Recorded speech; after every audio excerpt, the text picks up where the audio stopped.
जय भोलेनाथ, जय माता दी। आज एक साधु की कहानी सुनाते हैं जो एक तपस्वी बाबा थे और किन्हीं 5 घरों में भिक्षा मांगकर ही खाना खाते थे। यदि उन 5 घरों में उनको भिक्षा नहीं मिली तो वो उस दिन भूखे रह जाते थे। उनका उपवास होता था। किंतु आज की बात अलग थी। आज उन्हें गरम गरम ताज़ी रोटियां मिली थी, वो भी घी लगी। तपस्वी बाबा बहुत खुश हुए और अपनी कुटिया की ओर चल दिए। कुटिया में बैठ के जैसे ही वो उन रोटियों को खाने का मन बनाते हैं, उनकी निगाह सामने खड़े एक युवक पे जाती है जो बारिश में फंस चुका है। वो उसको आवाज़ दे के बुलाते हैं, बेटा लगता है यात्री हो, क्या बारिश में फंस चुके हो? लड़का बोलता है कि हाँ बाबा, कल से मैं अपने घर जाने के लिए निकला था। जल्दी जल्दी में कुछ खाया भी नहीं और यहाँ आके बारिश में फंस गया हूँ। अब जाने ये बारिश कब रुकेगी और कब मैं अपने घर पहुँचूँगा। बाबा ने उसे देखते हुए कहा कि बेटा लगता है तुम भूखे हो, ऐसा करो ये ताज़ी रोटी तुम खा लो। बाबा के पास और भी रोटी थी, उसे उन्होंने खा लिया और बच्चे से कहा कि तुम आज यहीं सो जाओ क्योंकि बारिश रुकने वाली नहीं है, सुबह होते ही चले जाना। बच्चे ने वैसा ही किया। सुबह बाबा को धन्यवाद देके जैसे ही वो अपने घर पहुंचा, उसकी माँ ने अचानक अपने बेटे को आते हुए देखा तो आश्चर्य में पूछा, बेटा कैसे आ गया? रात को तो इतनी बारिश हो रही थी, तू कहाँ रहा? कैसे आया? क्या किया? और बेटे ने सारी घटना जैसे ही माँ को बताई, माँ की आंखों में झरझर आंसू आने लगे क्योंकि घटना आज सुबह की ही थी जब वो साधु आया था। वैसे तो वो अक्सर ही आता था और वो बहू उसे रोटी भी देती थी क्योंकि सासू माँ ने कहा था कि बेटा ये साधु को रोटी दे दिया करो क्योंकि वो 5 घर में ही मांगता है और यदि वहाँ पे उसे रोटी ना मिले तो वो उस दिन भूखा ही रहता है। और बहू उसे अक्सर रोटी दे भी दिया करती थी। पर बाबा भी अजीब थे। जब वो बहू रोटी देती तो बाबा ऊपर वाले को देखते हुए कहते, शुक्रिया प्रभु, और बहू को देखते हुए कहते कि तेरा किया तेरे आगे आएगा। ये बात बहू को बहुत बुरी लगती। बहू कहती, ये खुद तो सन्यासी हैं, मांग के खाना खाते हैं और मुझसे कहते हैं तेरा किया तेरे आगे आएगा। क्या कभी मैं इनके घर जाऊंगी? क्या कभी मैं इनसे रोटी मांग के खाऊंगी? फिर ये ऐसा क्यों कहते हैं?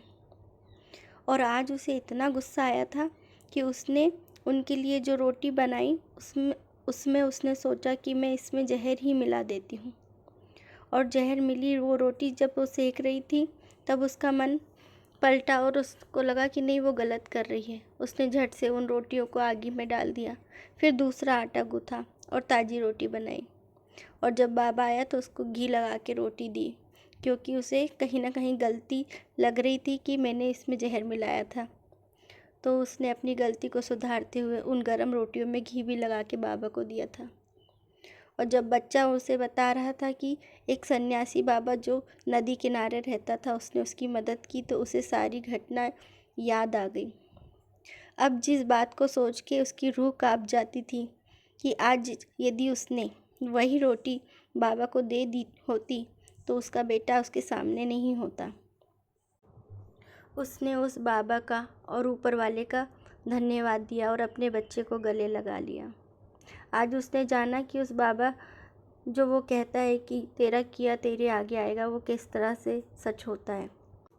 इस कहानी का भावार्थ ये है कि हमारे कर्म कभी न कभी हमारे सामने किसी न किसी रूप में ज़रूर आते हैं, इसलिए हमेशा अच्छा और नेक काम करना चाहिए।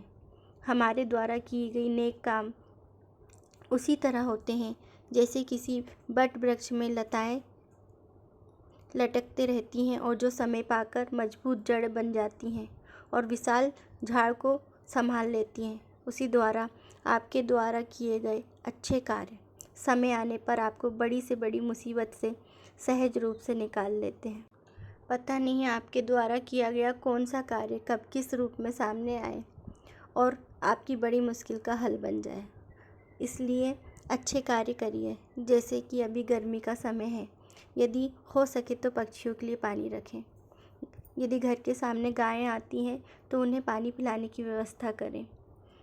आजू बाजू कुछ वृक्ष लगे हुए हैं तो चाहे वो बड़े ही वृक्ष क्यों ना हो, यदि कोई माली नहीं है, कोई उनका देखभाल करने वाला नहीं है, तो कभी कभी उन वृक्षों में पानी डाल दिया करें।